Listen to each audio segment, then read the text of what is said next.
नमस्कार। चेतना radio 90.4 FM के studio में आज मेरे साथ हैं स्थानीय कलाकार सुनील गोदारा। सुनील गोदारा संग्रिया तहसील के गांव नाथवाना के रहने वाले हैं। आप मिमिक्री कलाकार हैं। आप विभिन्न कलाकारों की आवाज़ की हूबहू नकल करने और हास्य व्यंग के माध्यम से मनोरंजन करने के बखूबी माहिर हैं। सुनील गोदारा जी, चेतना रेडियो के स्टूडियो में आपका स्वागत है। धन्यवाद। सुनील गोदारा जी, यह कला की दुनिया से आप कब से जुड़े? मैं कला की दुनिया से लगभग बचपन से जुड़ा हूँ, क्योंकि मैं स्कूल से भाग भाग के फिल्में देखा करता था और आकर बखूबी उनकी नकल किया करता था। तब मुझ में ये कला आ गई थी। एक्टिंग भी आ गई थी, मिमिक्री भी आ गई थी, थ्रिलिंग भी आ गई थी और अभिनय भी आ गया था। अभिनय मैंने किया भी है बाकायदा। 3 महीने थिएटर किए उदयपुर, और नाबार्ड में नुक्कड़ नाटक भी किए हैं। बीमारी की वजह से मेरी नौकरी चली गई, वो बात अलग है। सुनील गोदारा जी, ये जो आप कला की बात कर रहे हैं, आपने विभिन्न मंचों पर कला का प्रदर्शन किया। आपने क्या इस नाट्य कला के लिए कोई विशेष प्रशिक्षण लिया है? मैंने इसके लिए कोई प्रशिक्षण नहीं लिया। मैंने इसमें आर्टम में संग्रिया में किया था। और ये कोई मिमिक्री जो है आर्ट, ये कोई सीखने या सिखाने वाली चीज़ नहीं होती। ये गॉड गिफ्ट होती है।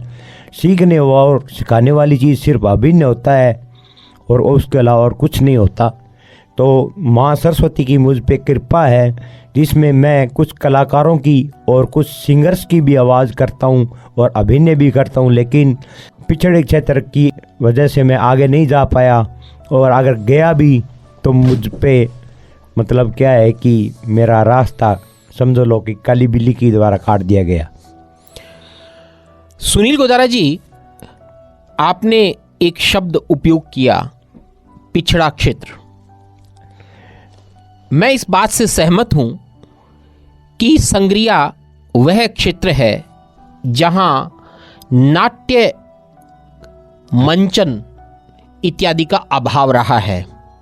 बिल्कुल रहा है। बहुत पहले की बातें याद करूं तो कभी कभार कुछ सांस्कृतिक कार्यक्रमों या विद्यालय के सांस्कृतिक कार्यक्रमों के अलावा यदि नाट्य मंच की बात सुनने और देखने को मिलती तो वह केवल रामलीला तक सीमित हो जाती है। आपको इस क्षेत्र में पहचान कौन से मंचों से प्राप्त हुई? मुझे इस क्षेत्र में पहचान आइटम संग्रिया से प्रेम जी भारद्वाज और विद्यासागर जी शर्मा जी ने दिलवाई। उसके बाद मैं नाबार्ड में चला गया। वहाँ मैंने नुक्कड़ नाटक किए, तो वहाँ फिल्म स्टारों के ज़रिए आवाज़ के ज़रिए उनका मनोरंजन किया और नुक्कड़ नाटक भी किया, साथ में नौकरी भी की। लेकिन वो मेरा बैड लक था कि मेरी नौकरी जी भी चली गई और मैं वापस मेरे को रिटर्न होना पड़ा। तो आपने जैसा मेरे से एक सवाल किया कि वास्तव में पिछड़ा क्षेत्र है। पिछड़ा क्षेत्र ये है, लेकिन किस मामले में? सिर्फ कला के क्षेत्र के मामले में। अगर घर घर तलाशा जाए तो हर आदमी में आप मान के चलो कि हर आदमी में एक हुनर होता है। कई लोग कहते हैं कि वो मर गया तो उसका हुनर का पता चला। कई लोग समय से ही अपने हुनर को पहचान लेते हैं और उनके सपोर्ट करने वाले भी आगे आ जाते हैं, तो वो आगे बढ़ जाते हैं। लेकिन इस मामले में मैं थोड़ा सा बदकिस्मत रहा हूँ, लेकिन अभी भी मेरे पास समय है, क्योंकि कहते हैं, बुजुर्गों ने कहा है कि आदमी और घोड़े की तकदीर का कभी पता नहीं लगता, कब पलट जाए और कब नहीं पलट जाए। तो मैं थोड़ी बहुत सिंगिंग भी कर लेता हूँ, लेकिन मेरे को संगीत का पूरा ज्ञान नहीं है, क्योंकि मेरी बीमारी की वजह से यही संगीत का काम बीच में छूट गया था। तो पहले मैं हमेशा ही माँ सरस्वती को याद करता हूँ और उसके बाद गणेश जी का नाम लेता हूँ। अब आप जो मुझसे पूछना चाहें। ये नाबार्ड से आपका संबंध कैसे हुआ और वहाँ नुक्कड़ नाटकों से आप कैसे जुड़े?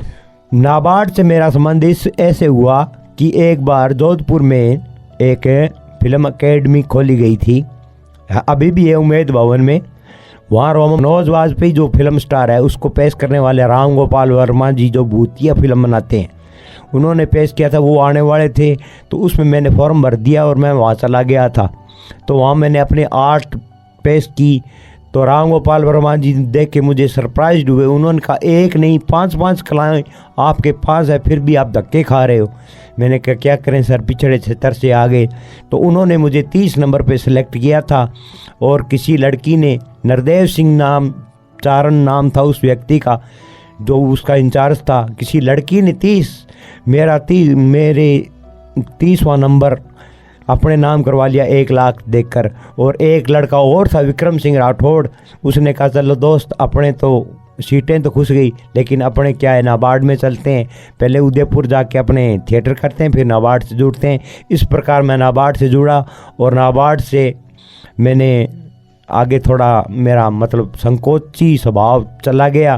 तो मैं हर एक के सामने अपनी कला प्रस्तुत करने लगा और बीमारी की वजह से ये नौकरी भी मेरे हाथ से जाती रही। सुनील गोदारा जी, आप कौन से कलाकारों की आवाज़ को निकालना पसंद करते हैं जो श्रोताओं के लिए हमेशा आकर्षण का बिंदु बनती हों? मैं सबसे पहले तो आवाज़ के बुलंद जो बादशाह हैं राजकुमार साहब, दूसरे हैं शत्रुघ्न साहब, तीसरे हैं धर्मेंद्र साहब, चौथे हैं अमिताभ साहब, पांचवें हैं जीवन जो पुराने कलाकार होते थे, मुनीम का रोल करते थे, छठे हैं ओम प्रकाश। मेरी लिस्ट में पुराने नाम ज़्यादा हैं, नेका में शाहरुख खान, अक्षय कुमार, गोविंदा। लगभग अभी आपको मैं 10 आवाज़ें सुनाऊंगा। मैं हमारे श्रोताओं तक अपने मुख से इन कलाकारों की आवाज़ों को पहुंचाएं। मैं अपनी श्रोताओं को तक आवाज़ पहुंचाने के लिए एक छोटा सा निवेदन करना चाहूँगा कि मेरे को पहले मेरी माँ का स्मरण करने दीजिए। प्रथम पूजूं शारदा, द्वितीय पूजूं गणेश, प्रथम निमंत्रण आपको पूर्ण करियो काज। तो सबसे पहले मैंने बात की थी राजकुमार साहब की। तो राजकुमार साहब का एक बुलंदी फिल्म का डायलॉग है, उसमें उनका खुद को कर बुलंद इतना कि खुद खुदा बंदे से पूछे कि तेरी रजा क्या है।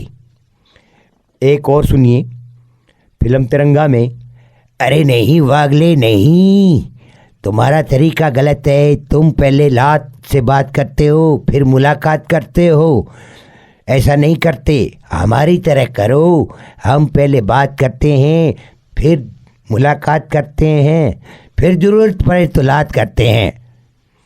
तो अब इसके बाद मैं आपको शत्रुघ्न सिन्हा साहब को सुना रहा हूँ। जले को आग कहता है, भुज को राख कहता है, और जिससे बारूद बना उसे विश्वनाथ कहता है। अब तीसरे रूप में मैं आपको धर्मेंद्र जी को पेश कर रहा हूँ। मैं जी लगा रहा हूँ क्योंकि मैं इनका समझ लो कि लगाया तो नहीं जाता लेकिन लगा रहा हूँ क्योंकि रेस्पेक्ट देना मेरा फर्ज बनता है। धर्मेंद्र ने में शोले फिल्म में एक कहा था, इसमें थोड़ी सी मिमिक्री भी डाल दूंगा मैं आपको, मिमिक्री के हास्य भी डाल दूंगा, उसके बाद अमजद को लाऊंगा। गब्बर अगर अपनी माँ का दूध पिया तो एक बार मेरे हाथ खोल दे, जय तेरे खून की कसम एक एक को चुन चुन कर मारूंगा। तो अमजद खान कहता है, जय मैंने तो हमेशा से जंगलों में जीवन व्यतीत किया है, मैंने अपनी माँ का दूध पिया ही नहीं, मैंने तो बकरी का पिया है, खोलता ही नहीं। और वैसे सुनिए इसको, अरे ओ सांबा सरकार अपने पे कितना इनाम रखी है रे? ठाकुर 50,000। पता है क्यों? जब 50-50 को उस पे मारो कहती है सो जा बेटा वरना गब्बर आ जाएगा। अब जीवन बाबू को सुनिए। अरे ओ साहब जी हमें अपने साथ ले चलिए ना, हमने आपकी बहुत सेवा की है, आप हमें छोड़ के जा रहे हो, हमने तो सारी उम्र गाल दी आपकी सेवा करने में, आपने क्या किया, ये ठीक नहीं किया हमारे साथ। अब आप ओम प्रकाश को सुनिए, नौकर बीवी का है। उसमें ओम प्रकाश की पोती अपनी मनपसंद शादी करने के लिए एक नकली पति बना के लाती है। तो ओम प्रकाश क्या कहता है, अरे ओ बे आया, अरे ओ बेशरम, तुझे शर्म नहीं आई, किराए का पति ले आई, गली में कौन मुस्टंडों की कमी थी। अब आप सुनिए गोविंद, इसको नई में सुन लीजिए। शाहरुख खान जो आजकल हर दिल पे राज करते हैं, अरे ओ किरण, अगर तूने मेरी जान ही ले रही थी तो मैं तो वैसे ही याद मरा था, तूने मुझे क्यों बचाया, मुझे ठीक करके मेरी जान ले रही हो, ये तू अच्छा नहीं करिए। मेरा गुनाह क्या है, किया तो मैंने सिर्फ तुमसे प्यार ही है, अगर प्यार की ये सज़ा है तो मुझे ये भी मंजूर है। अब आप सुनिए अक्षय कुमार साहब को, बच्चे की जान लोगे क्या, अरे बच्चे की जान ले रही है भाई, बच्चे की जान ले रही है, ऐसा मत कर, अच्छा नहीं होता। अब आप संजय दत्त को सुनिए। संजय दत्त का एक डायलॉग भी है और वो वैसे भी है, साजन फिल्म से है, तकदीर बनाने वाले तूने कमी न की, अब किसको क्या मिला, ये मुकद्दर की बात है। और अंत में अब आपको मैं छोटा सा गोविंदा, सब्जी आप में समझ गया, आपने पीट के मुझ पे चोरी का इल्ज़ाम लगा के घर से क्यों निकाला था। अब मेरी समझ में आ गया कि ये थपेड़े खाएगा, दुनिया में इधर उधर जाएगा तो संभल जाएगा। सब्जी पता लगा मुझे, भाभी जी चली गई, लेकिन सब्जी अभी भी कुछ नहीं बिगड़ा है, सब्जी कुछ नहीं बिगड़ा है। सुनील जी, हाँ जी, आपने उस सुपरस्टार अमिताभ बच्चन को तो छोड़ ही दिया। सुपरस्टार अमिताभ बच्चन को मैंने नहीं छोड़ा है, सुपरस्टार अमिताभ बच्चन को मैं आपको, क्योंकि सुपरस्टार कोई ज़रूरी नहीं है कि लोग फिल्म थिएटर्स में जाएं सुने, तो उसका सोनी टीवी पे आता है ना। हाँ, तो सुपरस्टार अमिताभ बच्चन को आप सुनिए, इस समय तो हम तुम्हारा बाप लगते हैं नाम संचा। हाँ तो बहन और भाइयों, अभी आपके सामने कंप्यूटर जी हमारा चालू है। आपसे एक सवाल किया जाएगा, आपसे 2 सवाल किए जाएंगे, 3-4 ऑप्शन दिए जाएंगे। जो ऑप्शन आपको सही लगे उस पर आप टिक मार कर दीजिएगा। तो आपका वक्त शुरू होता है अब। क्या बात है सुनील जी, यह सब इन कलाकारों की अदाओं को देखने के लिए, उनकी आवाज़ों को सुनने के लिए आपको बहुत फिल्म देखनी होती होंगी। मैं बता रहा हूँ, बीच में बात कर, मैंने इतनी फिल्में देखी हैं कि शायद मेरी उम्र से भी मैंने 100 गुनी फिल्में देखी है। और मैंने क्या किया है, अभिनय कैसे सीखा, ये मिमिक्री कैसे सीखी, इनके हाव भाव, इनके बोलने का तरीका और इनको नोटिस में लेके, इनको पूरी गौर से देख के, और एक मेन आवाज़ मैंने छोड़ दी है जो मशहूर है। एक बार की बात है, अपने देवानंद साहब जो ग्लैमर आर्ट के बादशाह थे, उनको राष्ट्रपति ऑफ अमेरिका ने बिल क्लिंटन ने वाइट हाउस में आमंत्रित किया था कि आप ग्लैमर आर्ट के बादशाह हो, हिंदुस्तान के आओ हमारे यहाँ भोज करने। तो देवानंद साहब ने वो भोज आमंत्रित कर लिया और वहाँ चले गए। तो वहाँ जाते ही उनको एयरपोर्ट पे एक अंग्रेज़ मिला। तो अंग्रेज़ कहता है, आपके देश में क्या क्या होता है? हमारे देश में बहुत कुछ होता है। वो थोड़ी हिंदी बोलने की कोशिश करता है लेकिन उसको आती नहीं है।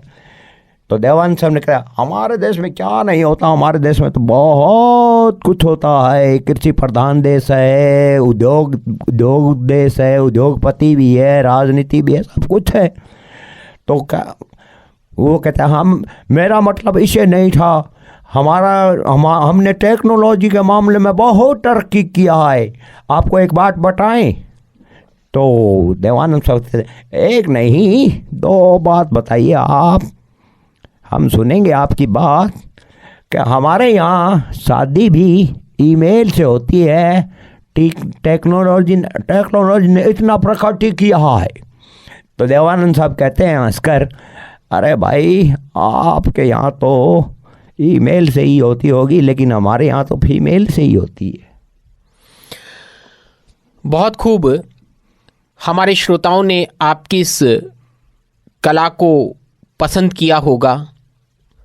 निश्चित तौर पर आपके विभिन्न कलाकारों की आवाज़ों को सुनने के बाद बहुत से श्रोताओं की यदि कोई फरमाइश होगी तो उस फरमाइश को हम आप तक पहुंचाएंगे और उन फरमाइश के आधार पर भी आप अपनी आवाज़ में उस कलाकार की आवाज़ को हमारे श्रोताओं तक पहुंचाएंगे।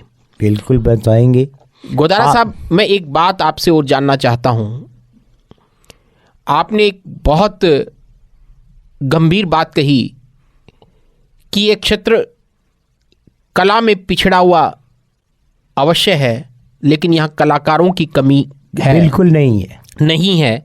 कलाकारों की कमी नहीं है, बल्कि उन्हें पर्याप्त अवसर नहीं मिलते, प्रोत्साहन नहीं मिलता, अवसर नहीं मिलता, आगे बढ़ने का मौका नहीं मिलता। अगर मेरे जैसे को कोई मिलता है तो बीच में रास्ता काट दिया जाता है।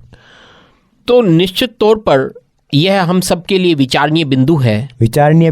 और इस क्षेत्र में हमें एक नहीं, दो नहीं, तीन नहीं, 1000 लोगों को जुड़ना होगा।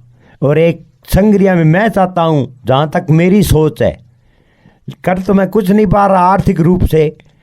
अगर आर्थिक समस्या मेरे पास ना हो तो मैं कल ही एक ऐसा भवन तैयार कर दूं संगरिया में, जहाँ कला को संगीत के क्षेत्र में, अभिनय के क्षेत्र में, नाट्य के क्षेत्र में, इमोशनलिटी के क्षेत्र में, थ्रिलिंग के सेंटर में, जहाँ तक मेरे पे माँ 5 सरस्वती की 5 कृपाएँ हैं, तो मैं उनका बहुत धन्यवाद पारित करता हूँ। माँ सरस्वती का भी उन्होंने मुझे थोड़ी बहुत पहचान दिलाई है।